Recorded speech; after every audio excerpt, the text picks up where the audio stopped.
I want to introduce our first speaker. I think the thing that stands out the most to me is her relationship with Matt and her teenage boys, Dixon and Thaxton. When I see Heather on social media, I feel like I know her family.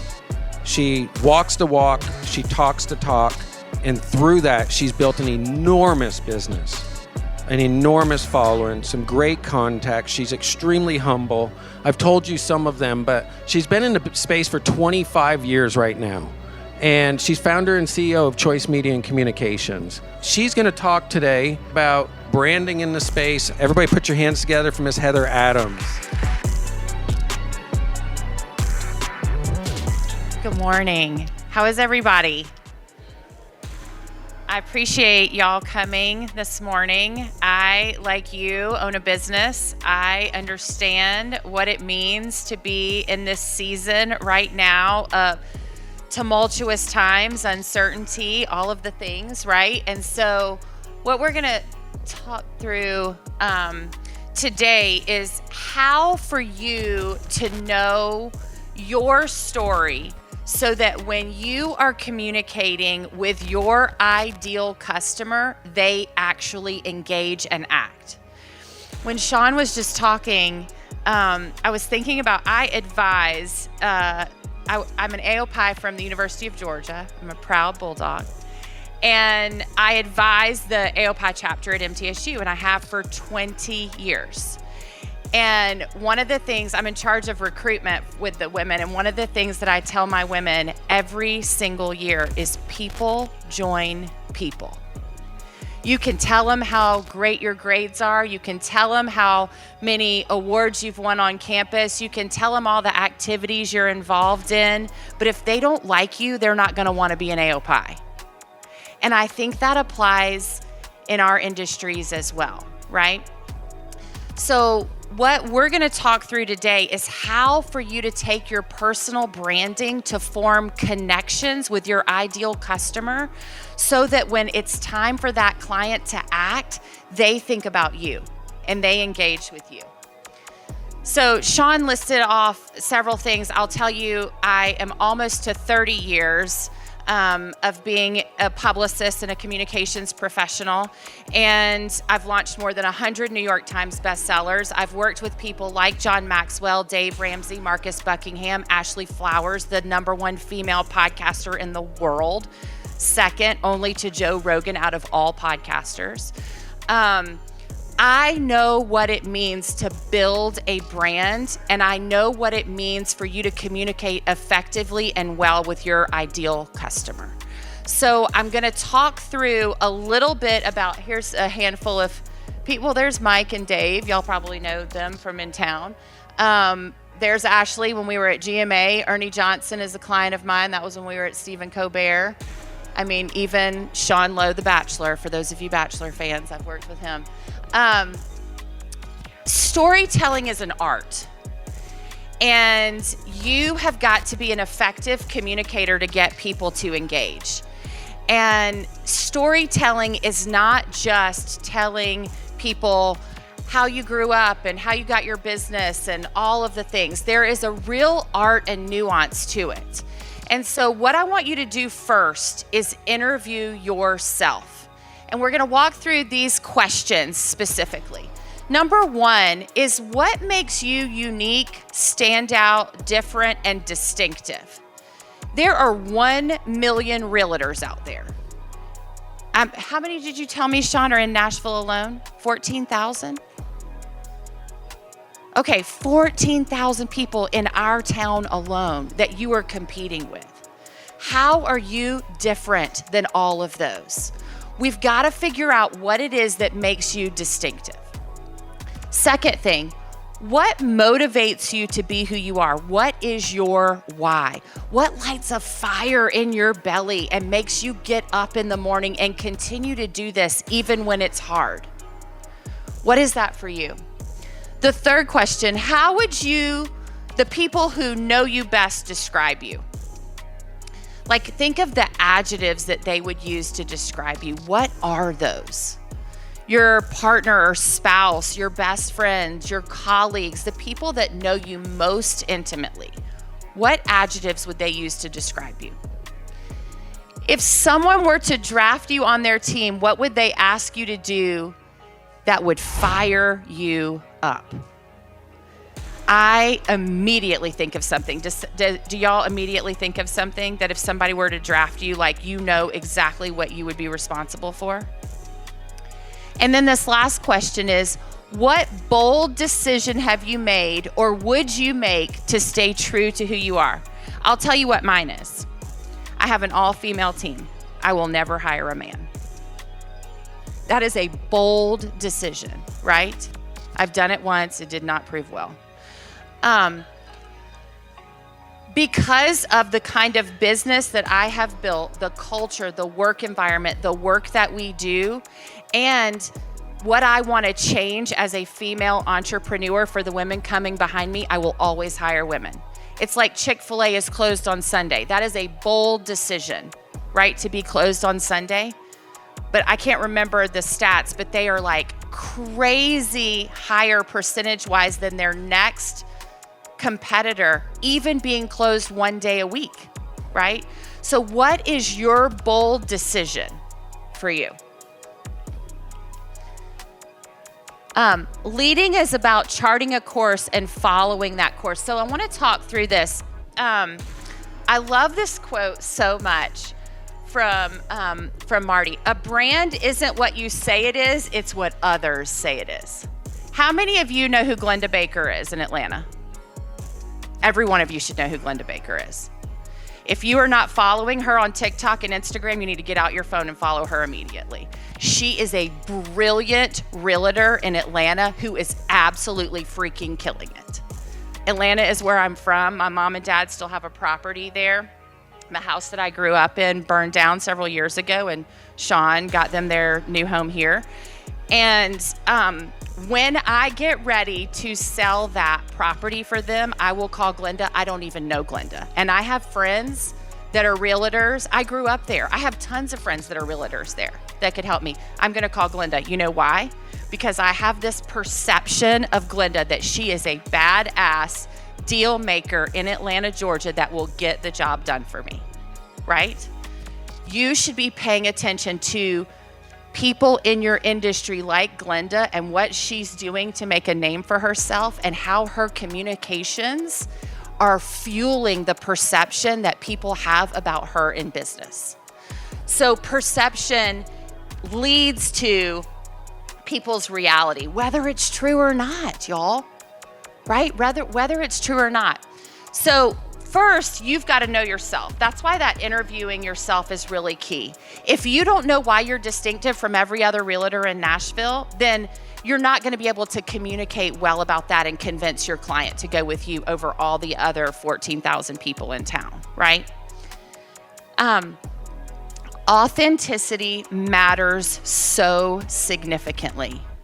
For every 12 posts that you have on social media, you can have one sale. One selling post for every 12. So out of 13 or out of 12 posts, one of those 12, 11 of the others need to be you building relationship, connection, authenticity, camaraderie, success. You need to showcase all of those things in your promotions before you sell one thing, right? Sean said, he knows about my boys. I have 2 teenage boys and a husband that I've been married to for 20 years. He knows about them from social media because I talk about them all the time. People love that because they get to know me as a human being before they decide whether or not they want to engage with choice, right? So if on your social media, all you're posting is the house that you just listed, or the closing picture of you holding a sign with the person who you just sold the house to, nobody wants to do business with you. That is not forming a relationship.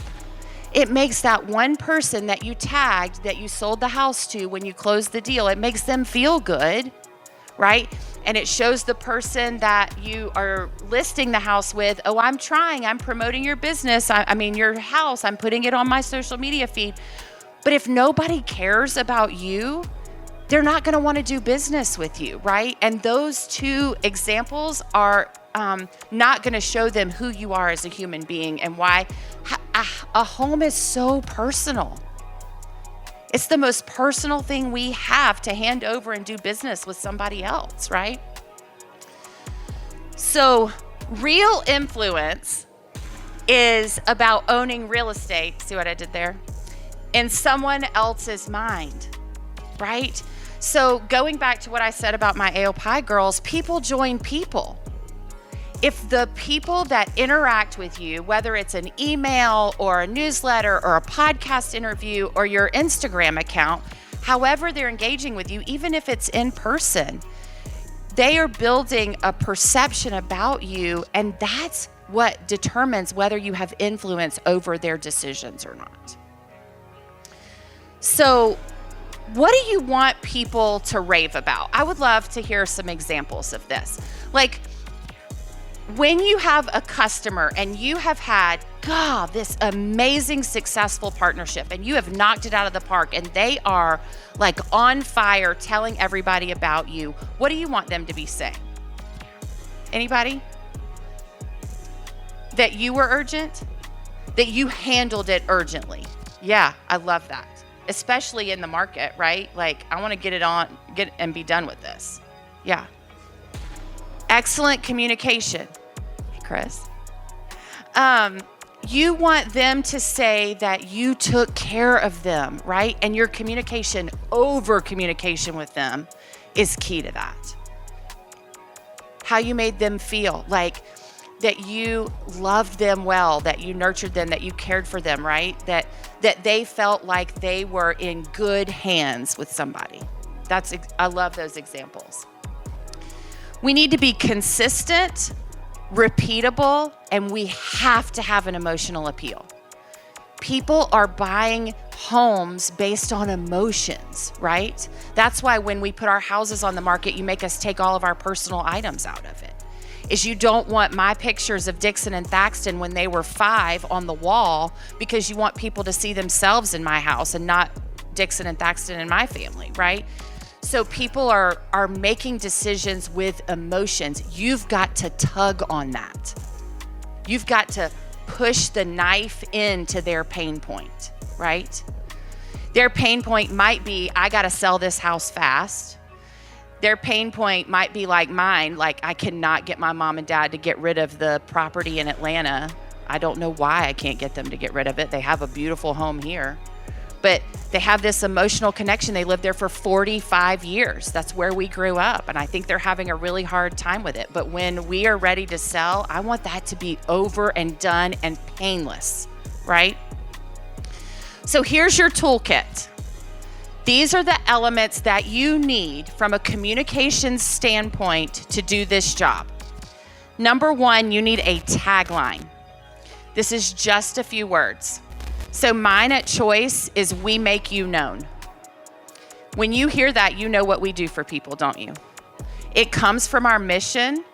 Our mission is 4 simple statements. We see you, we understand you, we guide you, we make you known. So see, understand, guide, make known is why we are in business. But ultimately, if we are doing our job, that's what we're doing for you. For some people, that is their name and lights and the Hollywood sign and all the fame and glitz and glamour. And for other people, it's like, these people over here don't know I exist. And if we introduce them to that consumer, it's a game changer for them in their business.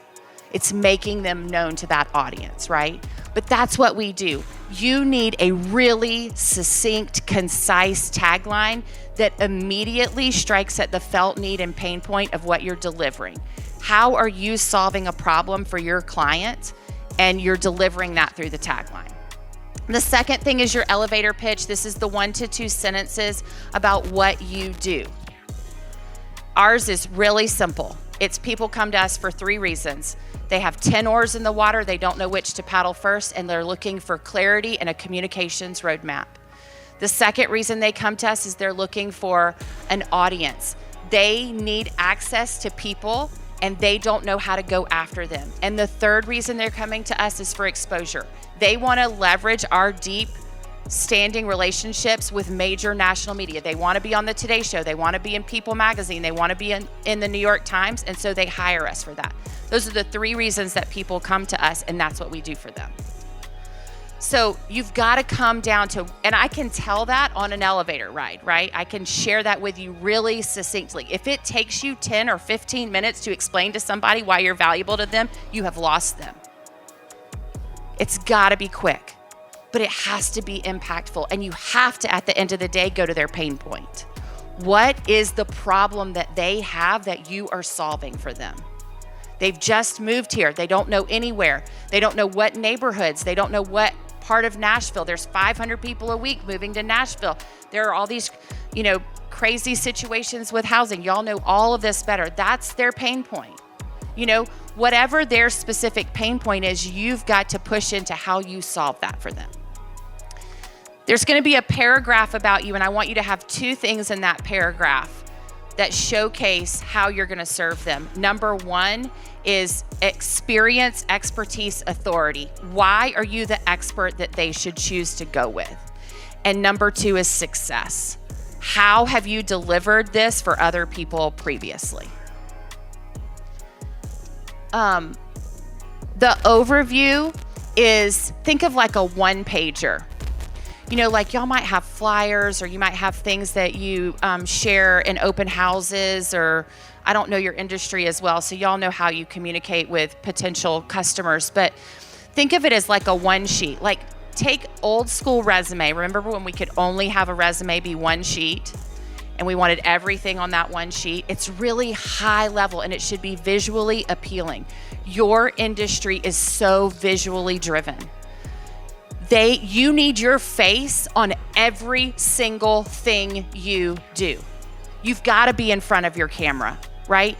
Oh, but Heather, that makes me uncomfortable. I'm not cute. I'm not well-spoken, whatever. You've got to get over that. If you want to do business with people, you are going to be interacting with them one-on-one like that. You've got to get over that, and your face should be on everything. They are building a relationship with you. High-res imagery, you can just hire these guys right here. The number 1 thing that I spend money on in my business is phenomenal photography and videography. And here's what I will say about socials in particular. Do not worry about shooting stuff on your phone. People, especially on TikTok, people want to see that it looks like you are realistic, right? And that you're relatable to them. And if everything looks highly produced, it's not going to be the same as if it looks like you did it on your iPhone. So it's okay to do some of that on your iPhone. And then the last thing is having a really high impact website with a lead generating form. Here's what I will say about your website. It should be your home base. If everything you do builds up your Instagram, your TikTok, your YouTube, whatever, what if those go away tomorrow? You have lost every bit of your consumer audience, right? You've got to have a really great email list. Email is still like outperforming every other marketing tactic there is by like hundreds of percentage points. So your website should be your home base. You can control it. It also helps with your SEO significantly. So this is your toolkit. And these are your 3 things that you've got to deliver. Number 1, you've got to be authentic.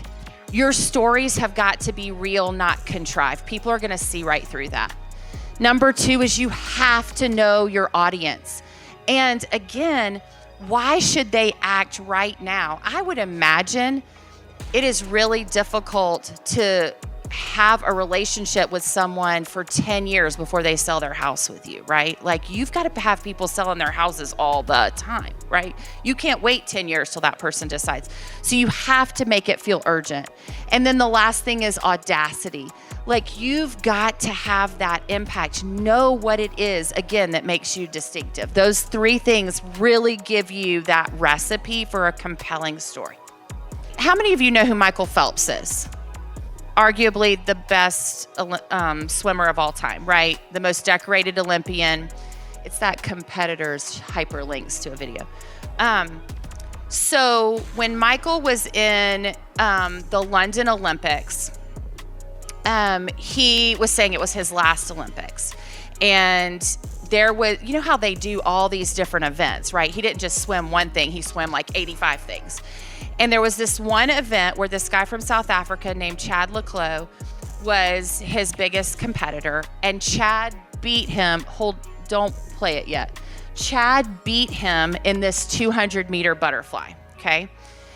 And Michael was supposed to retire. Well, when Chad beat him, he came out and he said, Michael's hasn't had this time in 4 years. Nobody can beat me. He was just like running his mouth. And Michael decided not to retire and go to the next Olympics. And he said, I'll show him in the water. And then I want you to see this.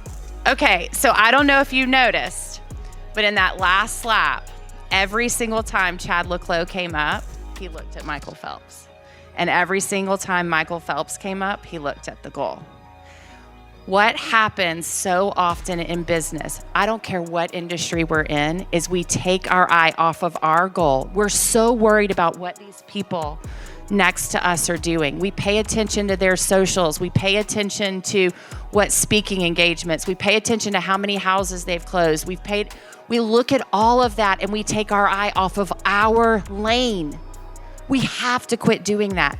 We should be allies with all those people. Every one of you in this room should be connected to each other because you can help each other. We have to be allies, not competitors. And we've got to quit looking sideways. This QR code is if you need help. If you want a proven communications roadmap and strategy, we are here to serve you. There are 3 ways that you'll find on this QR code that we can help you. One is you and I can have an hour consultation. You can pick my brain. I can help you think through everything connected to your business in an hour. The second option is I want to do all of this on my own, and you just need the toolkit with all the templates, all the questions to ask, everything to do. And the third is you want to do a deep dive. You need a branding 101 strategic workshop with us. We do that over the course of 2 days, and it is so fun. Oh my gosh. And we give our clients such clarity. We build everything from your mission, your values, your tagline. We give you a year's worth of content for all of your platforms. And it's people from our team, from social media, from publicity. I'm in every single one of them. So if those 3 options would be valuable to you, just click on this today and you can book any of those 3 with us. And then there's one more slide. And then this is just how we can stay connected. Thank y'all so much. This is such a pleasure being with you. Thank you, Sean, for the invitation.